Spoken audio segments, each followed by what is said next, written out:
Welcome to Sri Academy Online Teaching Classes 2020-21। सुप्रभात। मैं नीलम त्रिपाठी आज एक नए विषय के साथ प्रस्तुत हूँ। वह विषय है पाठ 20 मिर्ज़ा नुक्ता। मिर्ज़ा नुक्ता एक व्यक्ति हैं। वह हर चीज़ों में नुक्स निकालते थे, इसलिए उनके नाम के आगे नुक्ता शब्द जुड़ गया था। बड़ा ही अजीबोगरीब व्यक्तित्व था मिर्ज़ा नुक्ता का। किसी ने कुछ कहा नहीं कि मीन मेख निकालना शुरू हो गया। इसी कारण लोगों ने उन्हें कहना शुरू कर दिया नुक्ता, किंतु वे अपनी आदत से बाज नहीं आते थे। फिर क्या हुआ कि वे अचानक बदल गए कैसे? आइए इस कहानी को समझते हैं। वह बड़े ही अजीबोगरीब व्यक्तित्व के व्यक्ति थे।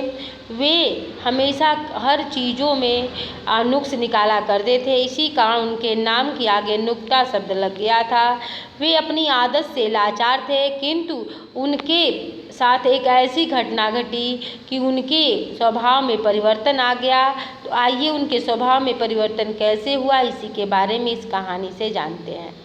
उनका वास्तविक नाम तो हमें ज्ञात नहीं, किंतु सब लोग उन्हें मिर्ज़ा नुक्ता ही पुकारते हैं। नुक्ता उनका नाम या उपनाम नहीं, इन्हें दी गई एक उपाधि थी। बात सही हो अथवा गलत, तथ्य हो या कल्पना, मिर्ज़ा नुक्ता सब में नुक्ता पैदा ही करेंगे। लोग उन पर हंसते हैं, उनका मजाक बनाते हैं, उन्हें कोई चिंता नहीं। वे तो हर बात नुक्ता पैदा करेंगे ही। इसके लिए वह ऐसी अद्भुत हरकतें करने लगते कि कई बार शक होता कि वे पागल हैं या सनकी नहीं, किंतु उनकी आयु का लिहाज कर लोग उन्हें मिर्ज़ा नुक्ता कहते हैं। लोगों ने कई बार इन्हें समझाने की कोशिश की, किंतु मिर्ज़ा सुनने वाले नहीं। वे तो हमेशा अपनी ही धुन में मस्त रहते हैं। प्रस्तुत पंक्तियों में यह बताया गया है कि मिर्ज़ा नुक्ता हम उन्हें क्यों पुकारते हैं। उनका कोई उपनाम यह नहीं था या नाम भी नहीं था, उनका नाम तो पता ही नहीं, लेकिन यह उपाधि लोगों के द्वारा दी गई थी। वह हर गलत, सही, तथ्य या कल्पना, चाहे कुछ भी हो, सब में नुक्स पैदा करते थे। लोग उन पर हंसते थे, फिर भी उन्हें कोई परवाह नहीं था। वे कोई चिंता नहीं करते थे। वे हर बात में केवल नुक्स निकालते थे, ये उनके स्वभाव में था। कभी कभी तो उनकी अद्भुत हरकतें देखकर लोग उन्हें पागल या सनकी समझते थे, किंतु उनकी आयु का लिहाज कर लोग उन्हें कुछ बोलते नहीं थे। लोगों ने कई बार उन्हें समझाने की कोशिश की, किंतु मिर्ज़ा सुनने को तैयार नहीं थे। वे अपने ही धुन में मस्त रहा करते थे। लोगों ने कई बार समझाया। एक बार की बात है कि एक सभा हो रही थी, मिर्ज़ा नुक्ता मौजूद थे वहाँ। प्रातःकाल की सैर पर बातचीत चल रही थी। दुनिया जानती है कि प्रातःकाल की सैर स्वास्थ्य के लिए अत्यंत ही उपयोगी होती है। बच्चे, बूढ़े, स्त्री, पुरुष सभी सैर को जाते हैं।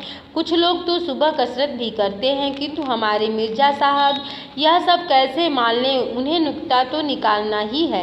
कहने लगे कि सुबह उठना अव्वल दर्जे की मूर्खता है। चिकित्सा विज्ञान के अनुसार कम से कम 10 घंटे सोना अत्यंत आवश्यक है। अच्छा स्वास्थ्य व मानसिक शांति पूरी नींद से ही मिलती है। ये कहाँ की बेवकूफ़ी है कि सुबह की मधुर नींद को त्याग कर सैर को चल दें। अरे साहब, सुबह की वायु में तो नशा होता है। मीठी लोरी की तरह सुबह तो उसका आनंद अवश्य लेना चाहिए। उनका मानना था कि जो लोग प्रातः की सैर को बहुत ही उपयोगी समझते हैं, कसरत को उपयोगी समझते हैं, वो बेकार के लोग हैं। जो बच्चे, बूढ़े, स्त्री, पुरुष सभी सैर को जाते हैं, वे लोग भी बेकार हैं। वे उसमें नुक्स निकालते हुए बोलते हैं कि जो लोग सुबह उठ कर जाते हैं, सैर करते हैं, कसरत करते हैं, वे बहुत बड़े मूर्ख हैं। चिकित्सा विज्ञान के अनुसार कम से कम 10 घंटे सोना चाहिए। अच्छा स्वास्थ्य व मानसिक शांति के लिए सोना अत्यंत आवश्यक है। और सुबह की नींद मधुर नींद होती है, और उस नींद को त्याग कर जो लोग सैर करते हैं वह सबसे बड़े मूर्ख हैं। सुबह की वायु में तो नशा होता है। उनका मानना था वह नशा मीठी लोरी के समान होता है। सुबह का आनंद सोने में है, उसका अवश्य लेना चाहिए। सुबह तो उसका आनंद अवश्य लेना चाहिए। अर्थात व्यक्ति को सुबह सुबह सोना चाहिए, उठकर सैर नहीं करना चाहिए, और जो करते हैं वह बहुत बड़े मूर्ख हैं। और उनका मानना था कि चिकित्सा विज्ञान के अनुसार व्यक्ति को अधिक मात्रा में सोना अत्यंत आवश्यक है, इसलिए उन लोगों की वह हंसी उड़ाया करते थे। एक दिन अचानक ऐसी घटना घटी कि मिर्जा नुक्ता तौबा तौबा करने लगे। हम सब इतने वर्षों में न जो कर पाए वह कुछ घंटों में प्रकृति ने उन्हें सिखा दी। मिर्जा की तो काया पलट हो गई।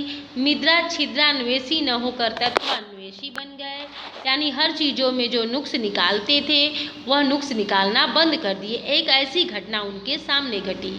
हुआ यूं कि जनवरी की एक शाम की कड़ाके की सर्दी पड़ रही थी। अकस्मात आकाश में बादल घिर आए और गहरा अंधेरा छा गया। तभी मोटे मोटे ओले पड़ने लगे। मैं और मिर्जा बरामदे में खड़े ओले का मजा ले रहे थे। तभी अचानक मेरे मुंह से निकला, कितने जोर के ओले पड़ रहे हैं। कोई व्यक्ति यदि इन ओलों में घिर जाए तो उसका तो भगवान ही मालिक है, परमात्मा ही रक्षक है। जरा देखो तो इनका आकार कितना बड़ा है। यानी लेखक उन ओलों की बातें कर रहा था। आकाशमात यानी अचानक प्रकृति से ओले गिरने लगे थे, गहरा अंधेरा छा गया था, किंतु इनके स्वभाव में नुक्स निकालना था। उन्होंने कहा ये बेकार की चीज़ें हैं। वह उसकी उन लेखक की बात से बिल्कुल सहमत नहीं हुए और ऐसी तो कोई मुसीबत नहीं, वो कहे कि ऐसी तो कोई मुसीबत नहीं, यह तो केवल आपका भ्रम है। ओलो तो इससे भी बड़े बड़े झेले हैं हमने।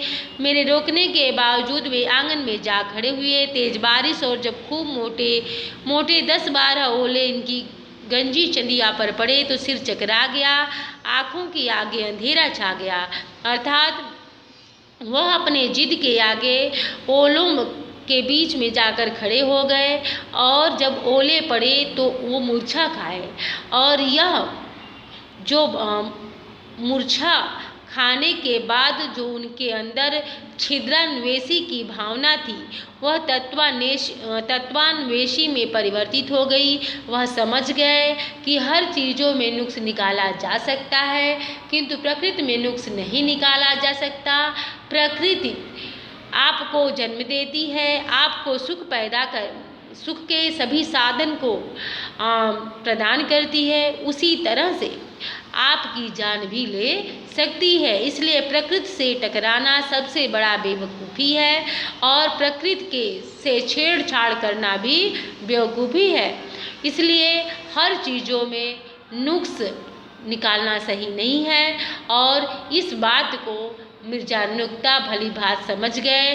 कुछ ऐसी चीज़ें हैं जिसमें नुक्स निकाला नहीं जा सकता है, तो वह अपनी जो नुक्स निकालने वाली आदत है उससे उनको राहत मिली। वह उनकी जो भावना थी नुक्स निकालने की उसमें परिवर्तन हुआ और वह तत्वों के विषय में समझने लगे और फिर किसी बातों में और किसी के प्रति नुक्स नहीं निकाले। तो ये इस कहानी का सार था। आशा है बच्चों आप लोग सभी लोग समझ गए होंगे। धन्यवाद।